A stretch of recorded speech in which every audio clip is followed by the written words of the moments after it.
Hello, everyone. This is Eric Anderson, host of the YXE Underground podcast, and I am in a very busy place right now with one of my favorite people in the world, Lisa Greig. Hello. Hello. Where are we right now? Odd couple. Yes. Yeah. It's a Friday afternoon, and or at lunchtime, and all of Saskatoon is here. Right, including us who are now both actually off for the afternoon, living our best lives with crab rangoon and spring rolls and all the food. Very excited. Very excited. Oh, I love the crab rangoon.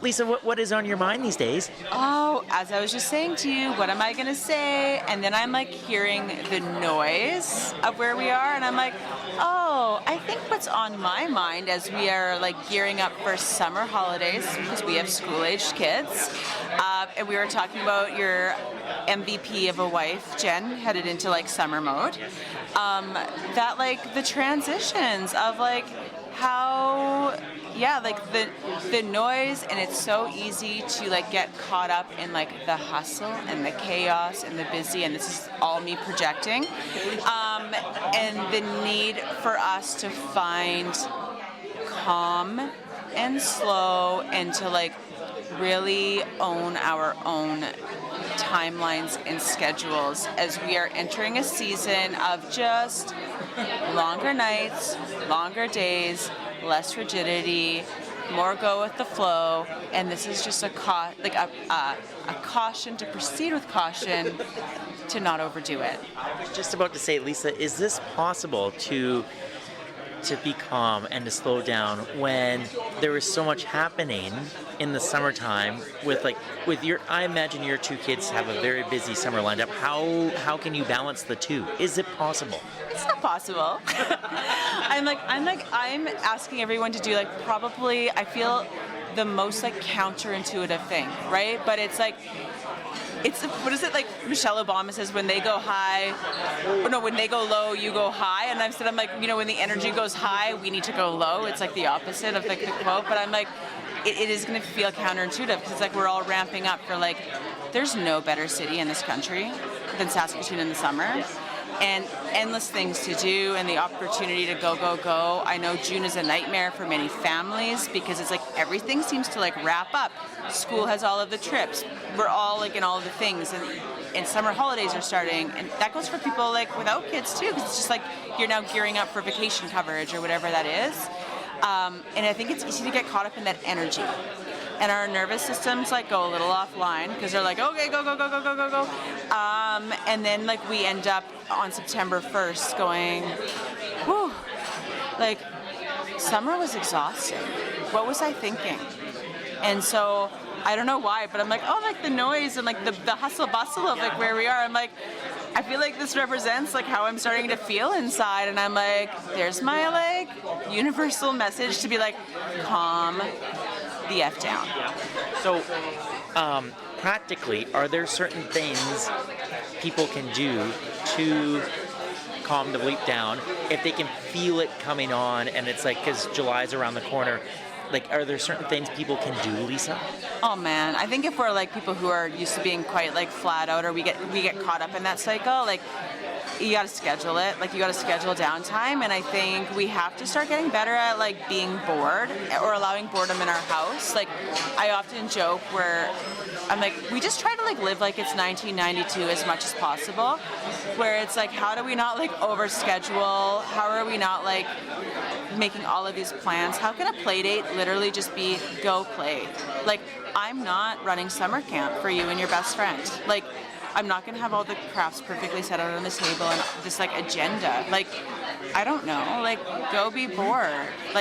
Go get a garden hose and decide it's fun. Yeah.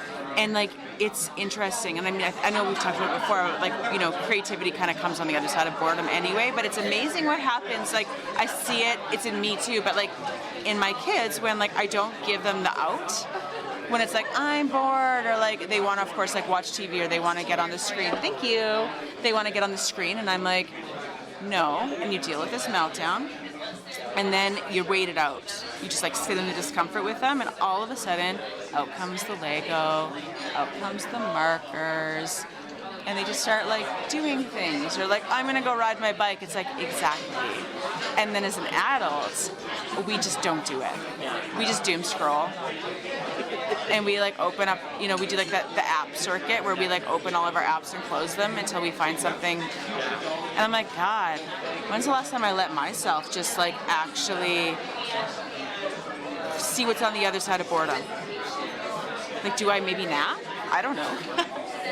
Right? That's very interesting. And it makes me think too, like, I don't know why, but in the last few years, Lisa, when Jen and I go on trips somewhere, I feel very compelled to have the day very scheduled out. And I didn't used to travel that way. It didn't used to be that way. I used to like plan, a couple things, but then have that downtime in between. But now I feel like I've got to make the most of it.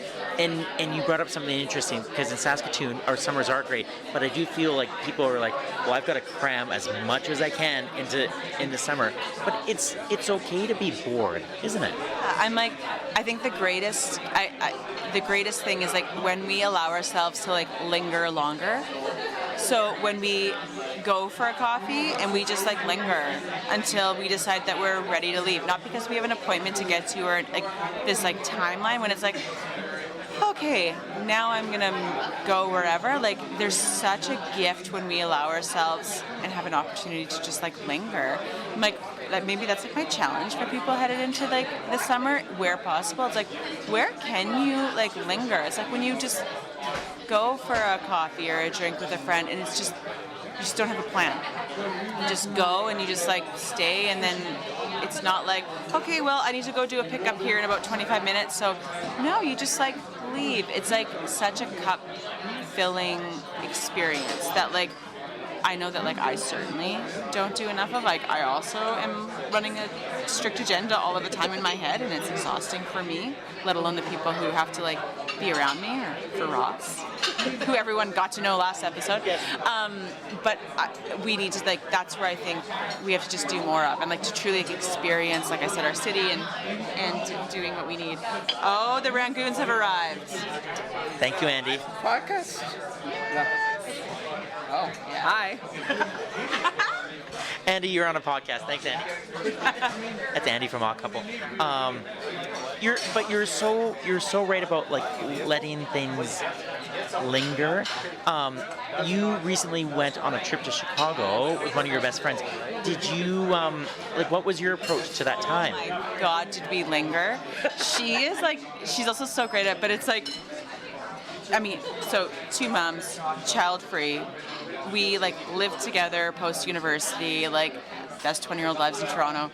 And now it's like whenever we can get together, it's just like this sacred time where we have always been so good, and I think that's more of her embodiment than mine, of just like doing nothing. So it was like slow starts to our mornings. There was things that we had on the go, like during the daytime, that like, not even in the daytime, like we'd have, awesome, thank you. We're really making you perform, Andy. There's no pressure. Oh, that's fine. I'm not shy. Just What are you doing my delivering, thing. Andy? Just some vegan spring rolls and crab rangoon, and some sriracha and house-made chili oil. Enjoy. I love that. So we look forward to like that time to just like be on our own schedules, traveling without our kids, no one asking a question of us. And so many times we're just like walking in like the loop, and kind of Carla's like, let's just like slow down. Like, we have nowhere to be. Like, the game is tonight. We have a reservation should we get hungry, but we can cancel it. And it's like, we just do what we want to do. And it was like, oh. And so she was my voice, like telling me that. Like, and again, funny thing is, as a joke, like living with me, she always just called me Chihuahua, because she's like, you're just so like all the time, and I'm like, there's an intensity. So she's always been my like complimentary, like calm. And so it was just so nice to like also be cute all of the time. Be like, just like slow down, we don't know where to be, or like, what do we want to do? Oh, the answer is whatever we want. And so that's also what that whole trip was about. Like, we just came back and it's like, let's just do what we want. We're also like super independent when we travel together, where like, if we want to do something together, great. If one of us really wants something, it's like, just go do it. Like, we don't need to both agree on something either. We can just go our separate ways and meet up too. And and that's really nice because we get to be like selfish. I'm just thinking of the time in 2019 where my cousin Troy and I, we went to Washington, and Troy would be someone who would like to, he enjoys to linger and let the day come to him. But I was very much like, Troy, we're in Washington. We got to make the most of this. And there was one day where we went to so many of the Smithsonian museums, and I made him walk so much. And poor Troy was tired at the end of the day. And so Troy, if you're listening, I apologize for that. But because I think there's joy to be found in those moments, whether you are traveling or whether you're here in Saskatoon for the summer, where you do just slow down, and I like the word linger, Lisa. I like that. It's just like the warm feeling, but like it is just like find moments to like slow down, and like if you find yourself getting overwhelmed, like I'm gonna wager most of it's like self-induced because like we've overscheduled ourselves, we've overcommitted ourselves. Like I'm telling like right now, like do not commit to anything in September because we just think that it's so far away. And like June or July us thinks it's a great thing to put off until, yeah, of course we'll be a part of this committee.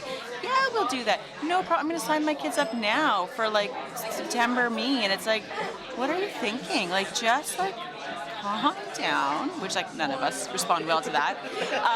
And like just like find the slow where you can and don't have to like move towards something else. Like don't have this like next thing. What's next? What's next? What's next? Just like this is it. This is all that we're doing. It's like even when the kids are like, what are we doing next? It's like nothing. I have nothing planned. And it's like they're like, what? It's like I don't know what to tell you. Like this is the plan. This is it. Make your fun. Yeah. I love this. I'm going to take that to heart. I'm very conscious that our food is just sitting there.